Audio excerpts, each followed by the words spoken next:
Hi, everyone, and welcome to Nature's Path to Wellness. Today, we're going to be diving into a topic that is crucial for anyone who is managing diabetes, whether that is type 1 diabetes or type 2 diabetes. We're going to be talking about hydration and the role of a hormone called vasopressin.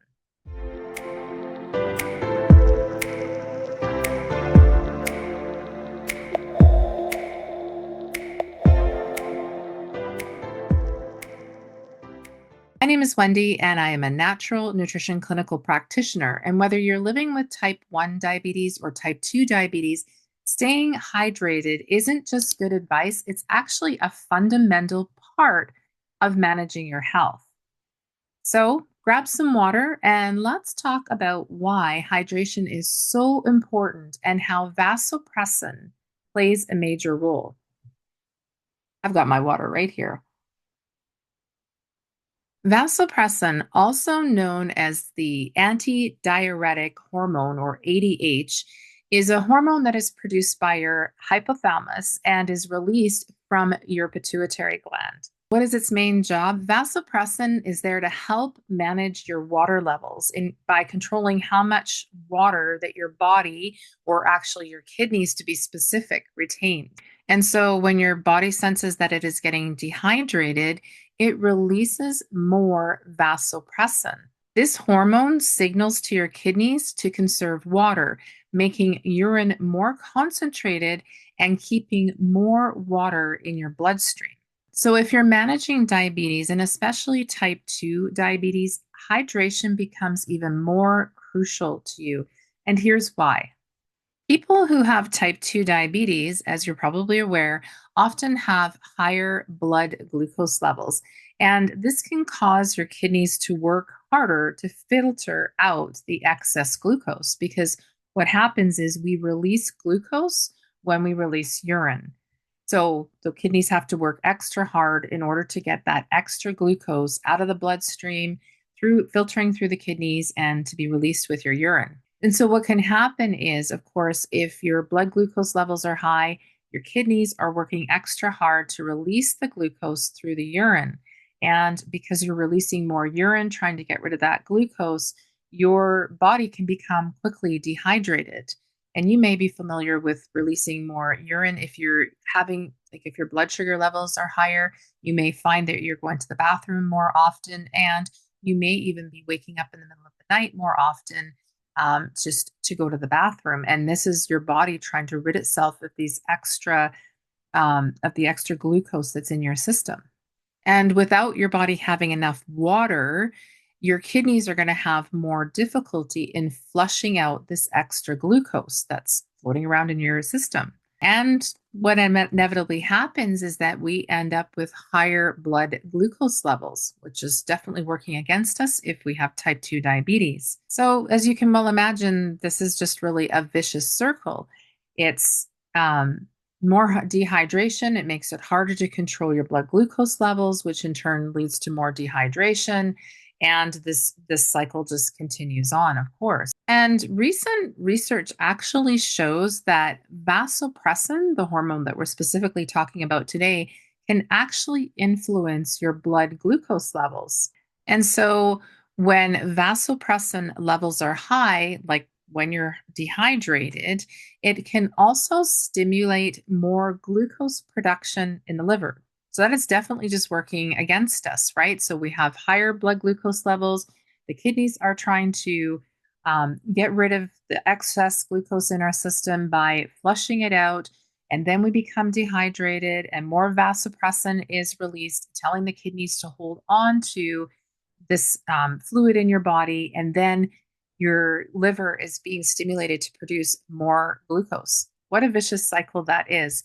So, for someone with type 2 diabetes and even type 1 diabetes, this often, of course, will mean higher blood glucose levels and dehydration. So, staying hydrated is extremely important to keep vasopressin hormone levels balanced. And this actually helps to reduce the chances of sudden blood glucose level spikes. And so, let's talk about the signs of dehydration. So, what are the signs that you should be looking for to know whether you might be dehydrated? Of course, you might be feeling thirsty. Oftentimes, though, by the time you're feeling thirsty, you are probably already well on the way to being dehydrated. You may have dry mouth or even dry skin, and you may have fatigue and dizziness. You may have darker colored urine. So, of course, you probably realize that when your urine is lighter colored, the lighter colored, the better. It shows that you are, well hydrated. And of course, you may experience headaches.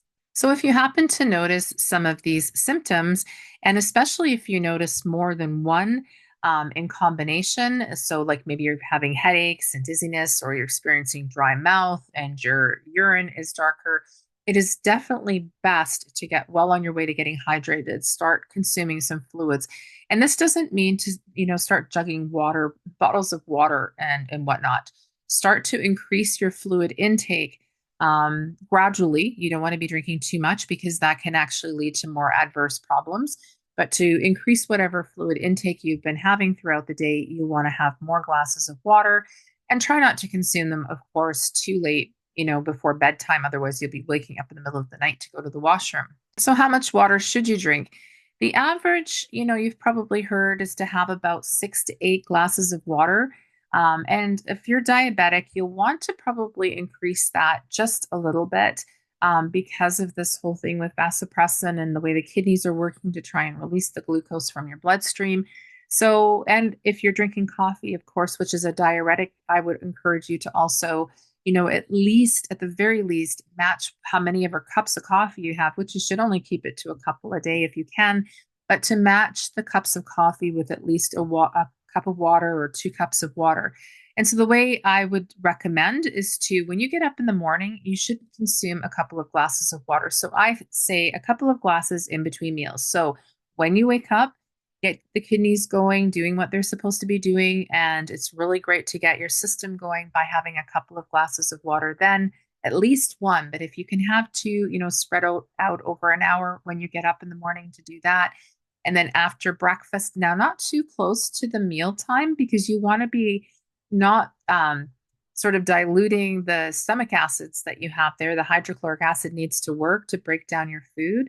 But if you wait to just a little while after you've eaten your meal, so after breakfast, consider having a couple of glasses of water between breakfast and lunch. And then after lunch, a couple between lunch and dinner. And then after dinner, and maybe an hour or so's gone by, then another couple glasses. And certainly, leave enough time before you're going to bed at night. So again, you're not waking up. And some people actually find it helpful to carry a water bottle. I have shown a water bottle that I often carry in some previous videos, and it's marked with the different times on it. So it can help remind you. And especially if you're busy throughout the day, and I'm guilty of that, I've found that sometimes all of a sudden, it's like 2 in the afternoon and oh my goodness, I've only consumed a couple glasses of water or even maybe not even that much. And then I've got to get on my way to rehydrating. And again, I don't encourage you to start guzzling several glasses of water. Just start slowly increasing what you've been taking. And I do absolutely recommend water be your drink of choice.